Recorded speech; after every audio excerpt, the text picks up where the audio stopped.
সম্মানিত দর্শক এবং শ্রোতাবৃন্দ, আমি যশোরী বাংলাদেশি সেবা পার্টির পক্ষ থেকে আপনাদের সকলকে জানাই আসসালামু আলাইকুম রহমতুল্লাহ।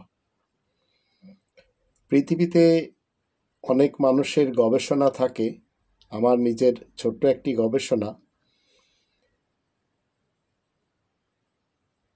যশোরীর গবেষণা মতে বাংলাদেশের নতুন প্রজন্মের জন্য বীরে বাংলাদেশ হচ্ছেন হাসনাত আবদুল্লাহ। কেমনে সেটি আমি আপনাদেরকে জানাবো। এর পূর্বে আমাদেরকে এই কোরআনের দুটি আয়াত জানতে হবে। আল্লাহ রাব্বুল আলামিন বলেছেন 17 নম্বর সূরা বানী ইসরাইলের যখন আমরা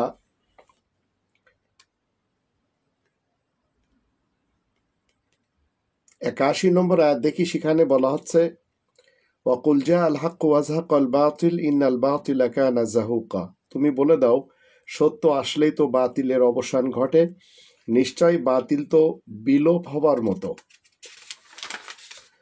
আবার 84 আয়াতে বলা হচ্ছে কুল কুল্লু ইয়ামালু আলা শাকিলাতি ফারাব্বুকুম আ'লামু বিমান হুয়া আহদা সাবিলা।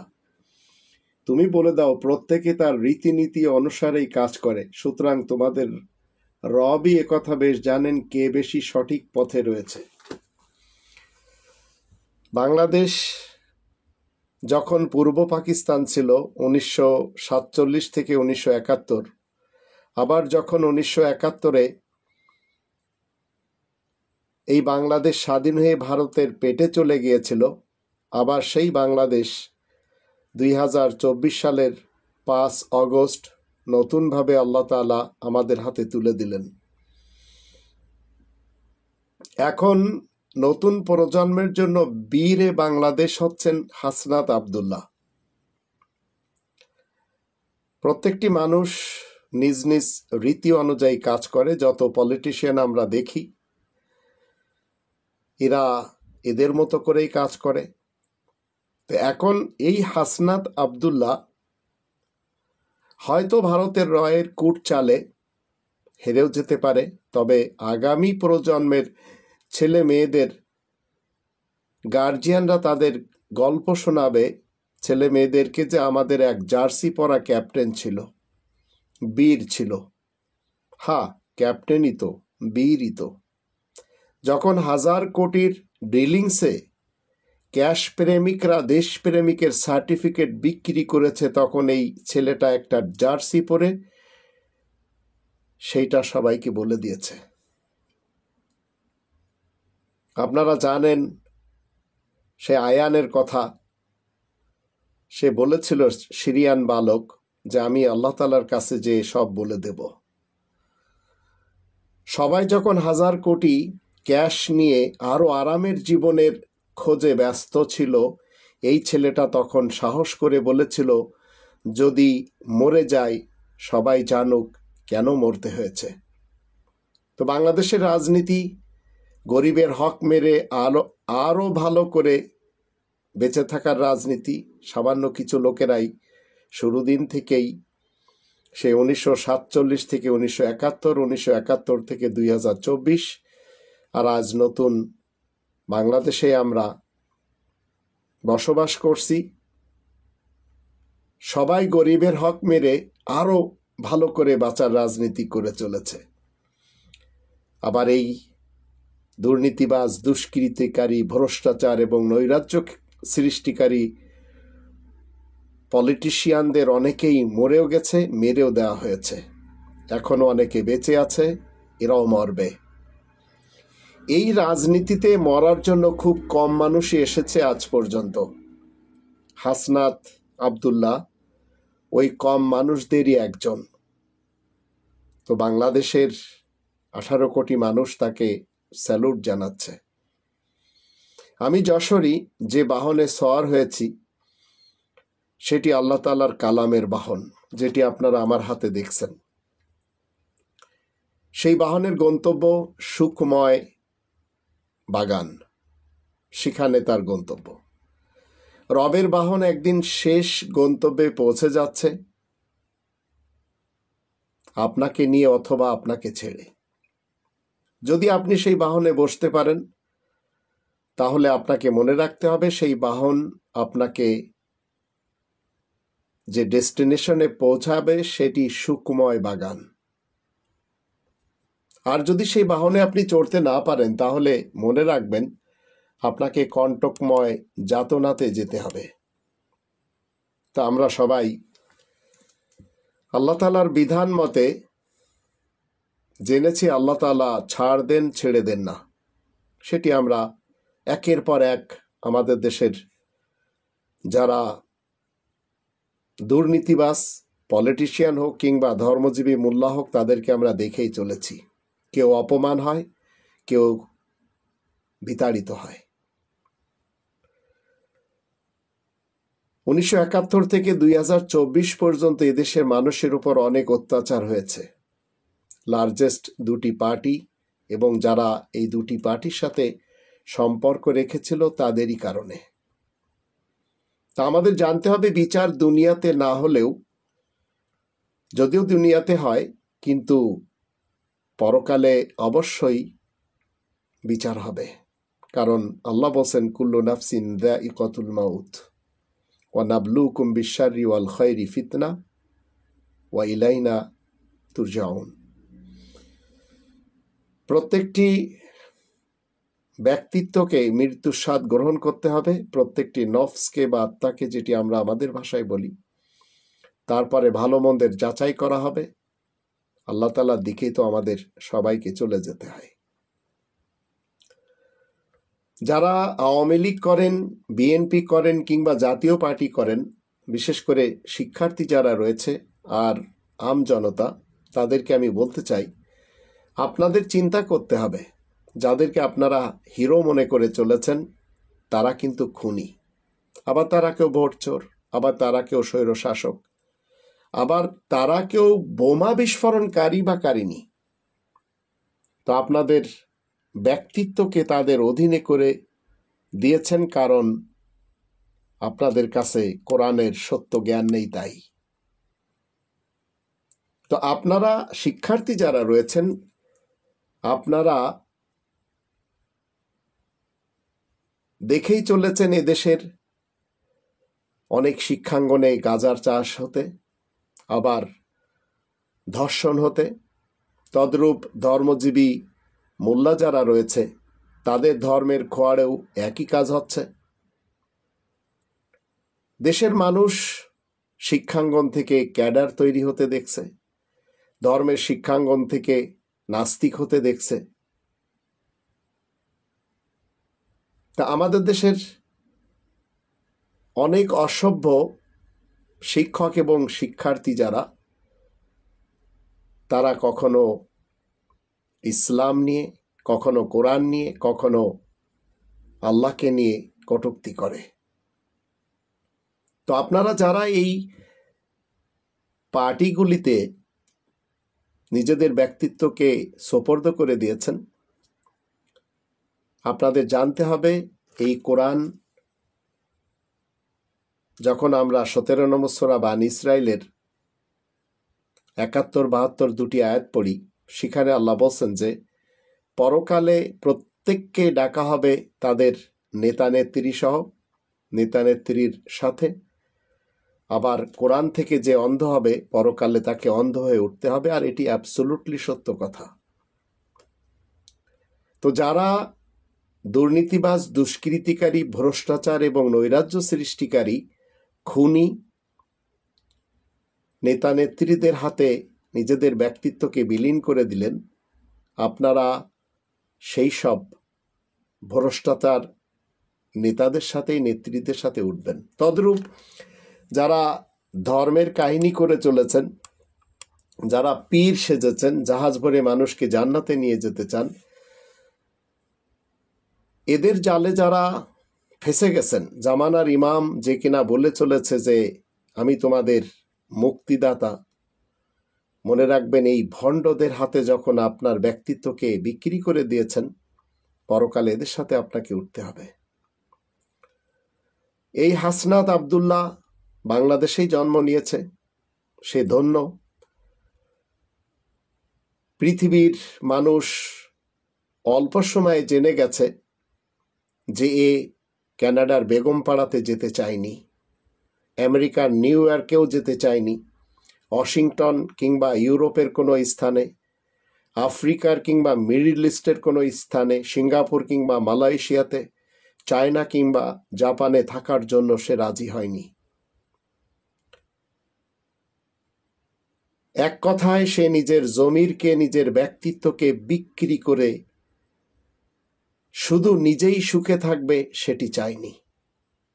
মনে রাখবেন, বাংলাদেশি সেবা পার্টির রাজনীতি হচ্ছে এই কোরআনের 8 নম্বর সূরা আল আনফালের প্রথম আয়াতের দৃষ্টিতে, 16 নম্বর সূরা আন নাহালের 90-91 আয়াত দুটির দৃষ্টিতে ইনসাফ কায়েম করা এবং রাজ্যের ভাণ্ডার থেকে খনিজ সম্পদের অর্থ দিয়ে প্রত্যেকটি নাগরিককে কোটিপতি করা।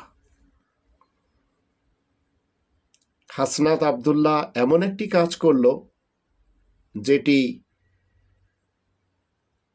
এই দেশের সন্তানেরা তাকে হৃদয়ে গেঁথে নেবে। যারা সুশিক্ষায় শিক্ষিত হবে তারা তাকে স্মরণে রাখবে। তো আপনারা যারা ওই সকল নেতা নেত্রী এবং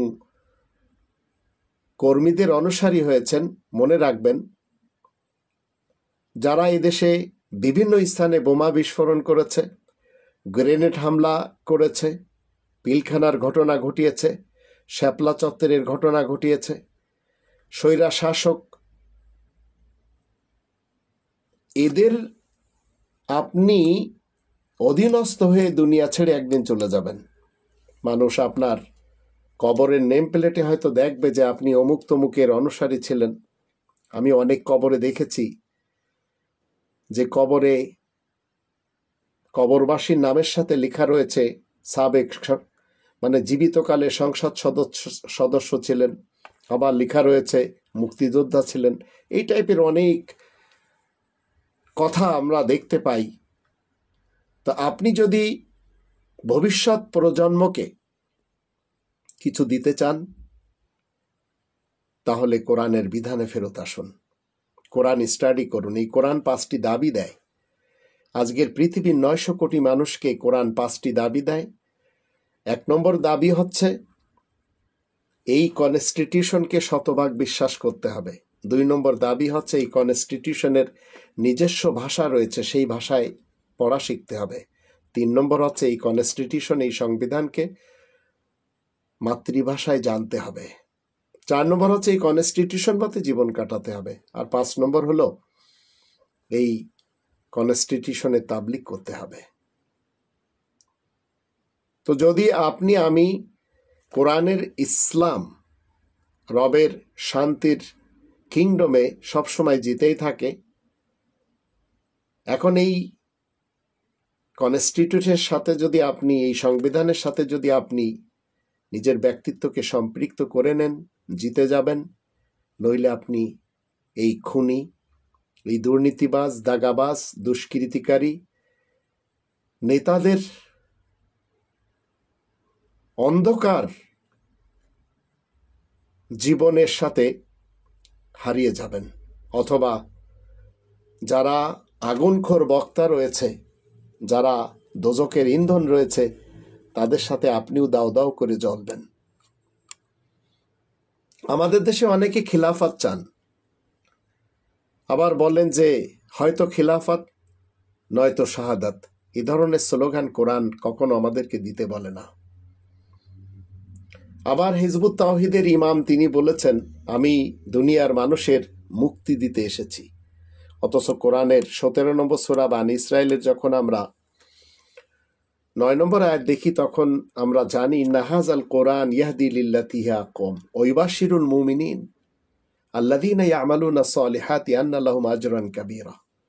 এই কোরআন সনাতন পথের গাইড করে,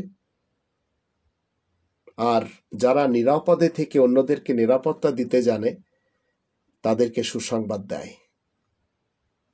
তা আপনি পৃথিবীতে এই বিধান ছাড়া যদি কাউকে মুক্তি দিতে চান, পারবেন না। আর আপনার কাছে যদি সৎ সাহস না থাকে, মনে রাখবেন, সৎ সাহস ছাড়া আপনি পৃথিবীতে কিছুই করতে পারবেন না। আর এই সৎ সাহস হলো, এটি সম্মানের পাশে মনের বৃহত্তম গুণ। তার ভিতরে আমরা হাসনাত আবদুল্লাহকে দেখে নিলাম। আমি জানি না কতদিন সে তার কথার উপরে থাকতে পারবে, কারণ আমরা সবাই জানি যে এদেশের প্রত্যেকটি সেক্টরে রয়েছে ভারতের গোয়েন্দা সংস্থা, যার ফলে যদি তাদের চক্রান্তে এ হারিয়ে যায়, তাহলে আমার এই লেকচার ফেরত নিতে হবে। ফিলিস্তিনিদের জন্য সারা বিশ্বের মুসলমানেরা দোয়া করে চলেছে। ফিলিস্তিনের গন্ডগোল আল্লাহ বাঁধাননি, এটি মানুষেরাই বাঁধিয়েছে। আমরা যখন 4 নম্বর সূরা আন-নিসার 75 নম্বর আয়াতের শেষে দেখি, সেখানে সমাধান আল্লাহ বলে দিয়েছেন, ওয়াজআলনা মিন লাদুনকা ওয়ালিয়্যা ওয়াজআলনা মিন লাদুনকা নাসীরা। কিন্তু রব্বানি বিধান ছেড়ে যদি এই পৃথিবীতে আমরা দেখি আরবদের, তাহলে আমাদের যেমন জাতির কিছু শত্রু রয়েছে, কেউ শতাব্দীর শ্রেষ্ঠ মির্জাফর খ্যাত ডক্টর আসিফ নজরুলের মতো, আবার বিএনপির মহাসচিবের মতো, আবার হুসাইন মোহাম্মদ এরশাদের ভাইয়ের মতো, আবার কিছু সাংবাদিকদের আমরা দেখতে পাই যারা নিজ দেশে থাকে, ভিন দেশে থাকে, আবার আর্মিদের বিশেষ কিছু লোকদেরকে দেখা যাচ্ছে। তা আমি আমার জীবনের দেখা কি, বেশিরভাগ রাজনৈতিক নেতাকর্মী চাঁদাবাজি করার জন্য রাজনৈতিক দলের লেজুড় বৃত্তি করে এবং এটাই বৃদ্ধি করে। আর লেন্দুব দর্জির অভাব অন্তত আমাদের এই দেশে নেই। আর এমন কিছু সাংবাদিক রয়েছে, আর এমন কিছু পত্রিকা যেমন প্রথম আলো, ডেইলি স্টার সহ অনেকেই, যারা এই দেশের খেয়ে ভিন দেশের গুণকীর্তন করে চলেছে। তো রব্বানি সিস্টেম যদি আপনি আমি না মানতে পারি, তো আল্লাহ তাআলার এই আলোকিত পৃথিবীতে অনেকেই নিজেদের ব্যক্তিত্বকে 14 নম্বর সূরা ইব্রাহিমের প্রথম আয়াত মতে আলোকিত জীবন গড়ে নিয়েছে, কিন্তু আমরা বাঙালিরা অধিকরা অন্ধকারের ভিতরে রয়ে গেছি। বাংলাদেশ সেনাবাহিনী হতে এমন কিছু লোকদের আমরা দেখতে পাচ্ছি।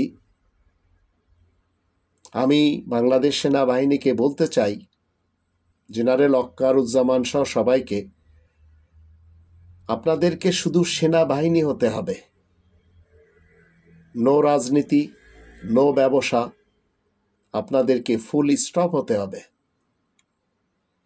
গোপনে আমাদের দেশের যারা ফ্যাসিস্টদের সহযোগিতা করে চলেছে, তাদের জানতে হবে যে তারা অতীতে এদেশের মানুষকে ভালো রাখেনি।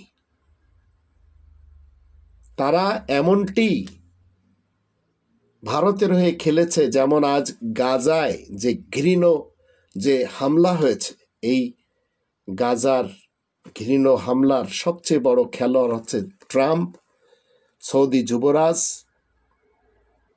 আবার জর্ডানের প্রধান, আরব আমিরাতের বড় বড়রা, মিশরের সিসি, এরাই সবাই মূলত গাজাতে যে রক্তাক্ত হচ্ছে, এরা সবাই একজোট। আর আমাদের দেশের ধর্মজীবী মৌলবী সমাজ, এরা রোড ব্লক করা ছাড়া আর কোনো কিছু করতে পারে না। আর এদের সামনে যদি প্যান্ট শার্ট পরা কোনো মেয়ে গুজরে যায়, সামনে দিয়ে যায়, তখন এরা স্লোগান দেয়, নর্দমার কীট যাচ্ছে। আবার তারা আস্তাগফিরুল্লাহ পড়ে।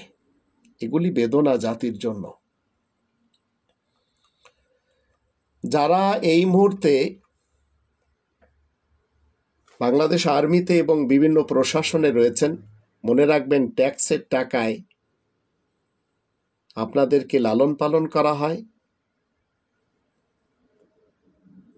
আর এই লালন পালন বাংলাদেশ আর্মি বলেন, বিডিআর বলেন, এয়ারফোর্স এবং নেভি বলেন, পুলিশ এবং আনসার বলেন, এরা সবাই মূলত কি করবে?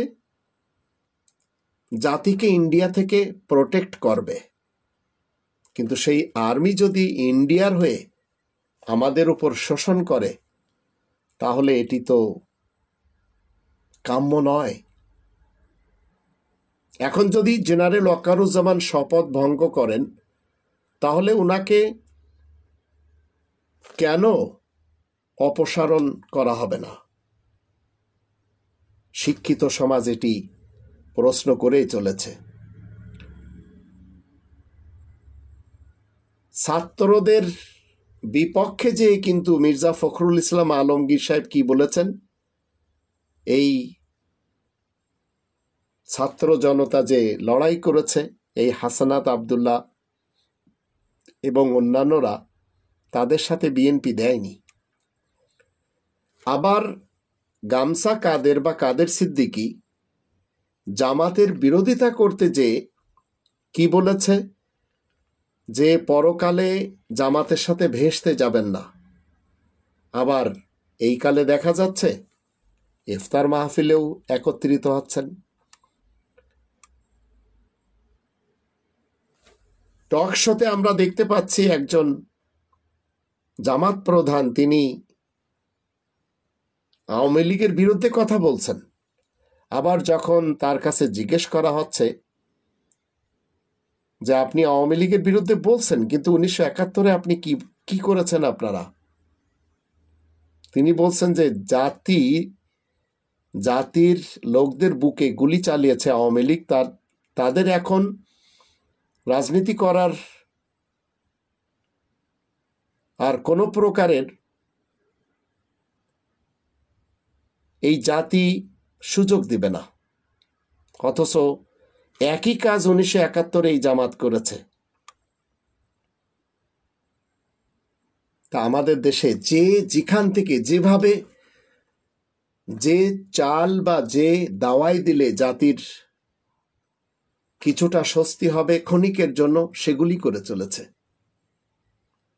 আহলে হাদিসদের একজন প্রবক্তা রয়েছেন, তিনি আবার বলছেন যে আমি নতুন একটি কোরআন জাতিকে উপহার দিব। মুজাফফর বিন মোহসিন নতুন কোরআন আবিষ্কার করবে। শায়েখ আহমদুল্লাহ সাহেব বলছেন কোরআন হাতাইলে কোনো কিছু পাওয়া যাবে না, কোরআন পাইকারি কথাবার্তার জায়গা। আবার আব্দুর রাজ্জাক বিন ইউসুফের ছেলে আবদুল্লাহ বলছেন যে হাদিসের অস্তিত্বই কোরআনের অস্তিত্ব। আবার ইনায়েতুল্লাহ আব্বাসী লেগেই আছেন, কন্টিনিউ লেগে আছেন, যখন যাকে অপছন্দ তাকে কাফের বানিয়ে থাকেন। মিজানুর রহমান আজহারি সাহেব কি বলছেন, তার বিশ্বনবী খাদিজার কাওবয় ছিলেন। আজ আমাদের দেশে এই মুহূর্তে যেভাবে বিএনপি বারবার নির্বাচন চাচ্ছে, কখনো আপনারা চিন্তা করেছেন যে এরা যদি একটু ইচ্ছা করত, তাহলে কিন্তু তারা চলমান সরকারকে কি করতে পারত? উপকার করতে পারত। সেটা না করে লেগে আছে কিভাবে ইলেকশন হলে যেভাবেই তারা ক্ষমতায় একবার যেতে পারলে এ দেশকে তছনছ করে ছেড়ে দেবে।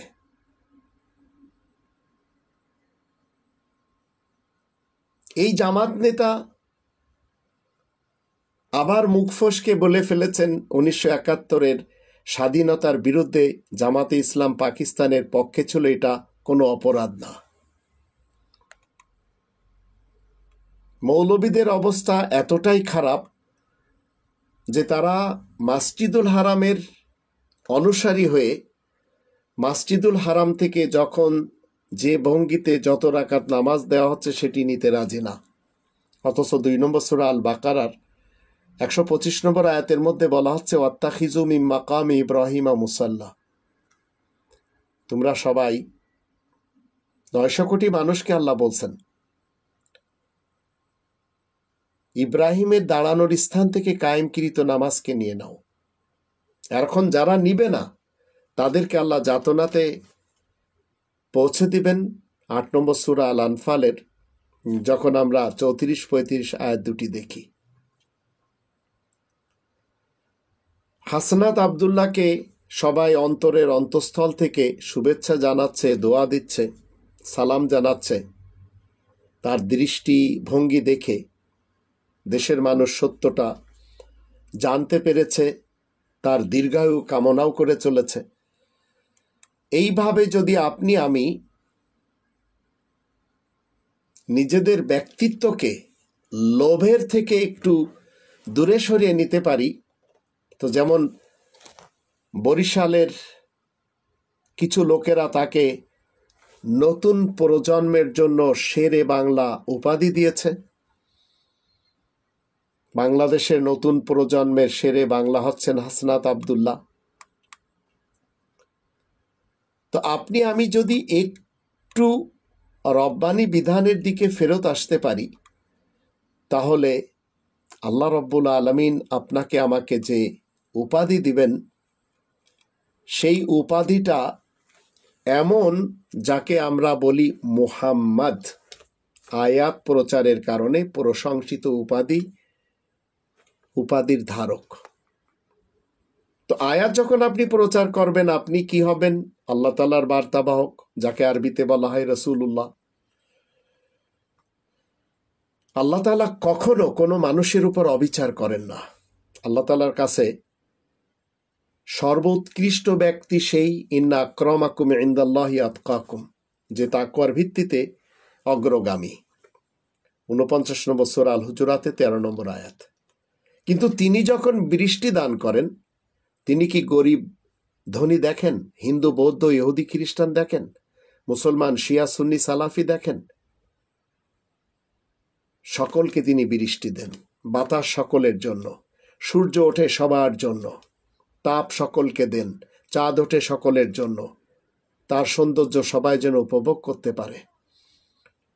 শ্বাস প্রশ্বাসের জন্য বাতাস। তো আল্লাহ তাআলার পৃথিবী সকলের জন্য উন্মুক্ত। হাসনাত আবদুল্লাহ আজ বলে দিল যে টাকার কাছে সবাই বিক্রি হলেও সে অন্তত নেই। তো যারা আজ নিজ দেশের খেয়ে ভিন দেশিদের হাতে বিক্রি হয়ে বিভিন্ন দেশে যেয়ে স্থান গেড়ে বাড়িঘর গাড়ি বাড়ি তৈরি করে জীবন কাটাচ্ছেন, আমার দেখা অনেকের সাথে আমি তাদের মুখে হাসি দেখিনি। ভারত উপমহাদেশের সবচেয়ে বড় দোষ কি? সেটি ইমরান খান বলেছিলেন যে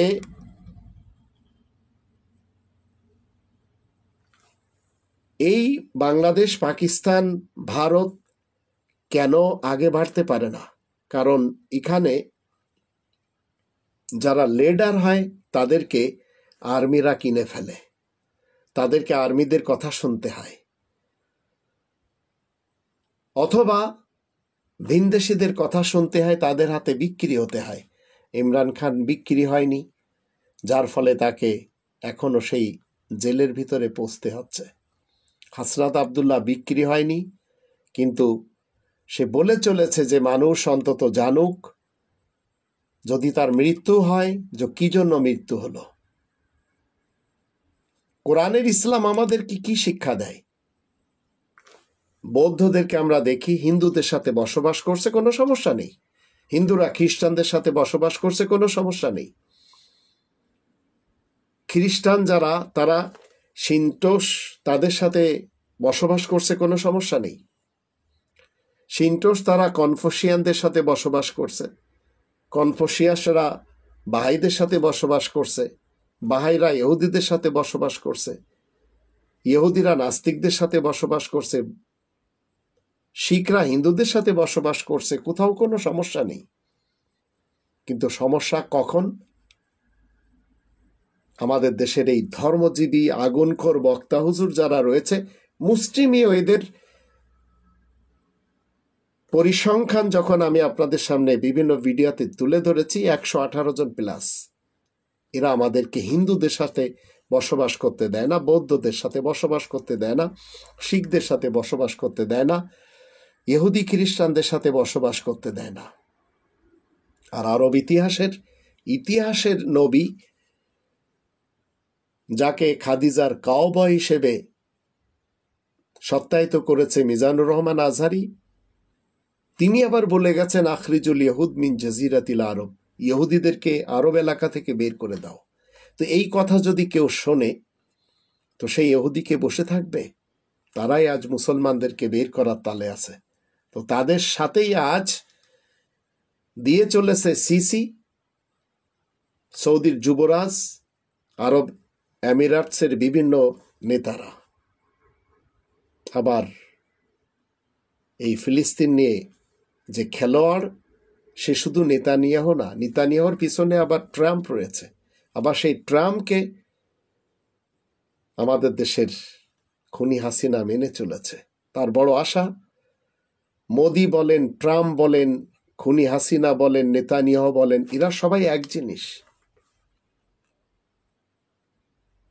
ক্যান্টনমেন্টে বসে রাজনৈতিক সিদ্ধান্ত নেয়া অবশ্যই রাষ্ট্র বিরোধিতামূলক অপরাধ।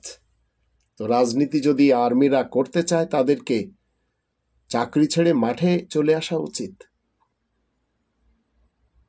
আজকের মুসলমান, শিয়া সুন্নি সালাফি সহ অন্যান্যরা পৃথিবীতে অধিক নির্যাতিত, কারণ তারা কেউ মুসলিম না, তারা তাগুত। আর এরা তাগুতের কাছে বিচার চায়। ইউরিদুনা আন ইয়াতাহাকামু ইলা তাগুত ওয়া ক্বাদ উমিরু আন ইয়াকফুরু বিহি। অথচ এটি অমান্য করার কথা কোরআন আমাদেরকে শিক্ষা দেয়। তো আজ কিছু লোক এই কথাও বলা শুরু করেছে যে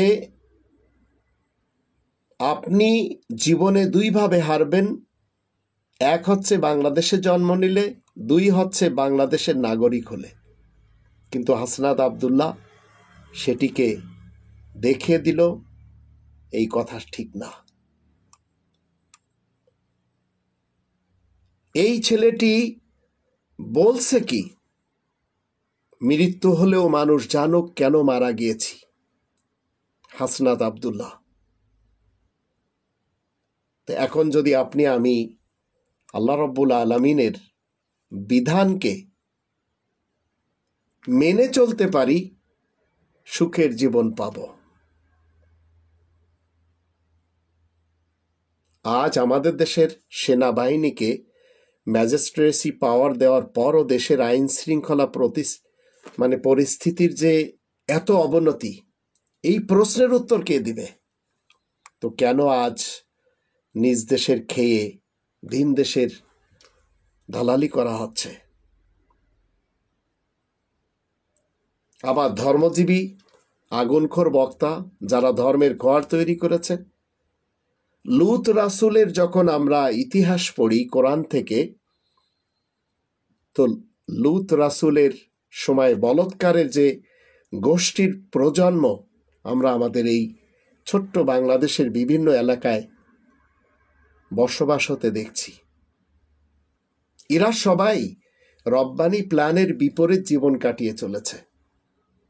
এরা সবাই লাহওয়াল হাদিসের অন্ধ অনুসারী। তো সমাজ থেকে যদি আপনি এই দুর্নীতিবাজ, দুষ্কৃতিকারী, ভ্রষ্টাচার নেতাদেরকে একটু দূরে রাখেন, আর ধর্মজীবী মোল্লাদের একটু দূরে রাখেন, দেখবেন দেশ অটোমেটিকলি ঠিক হয়ে গেছে।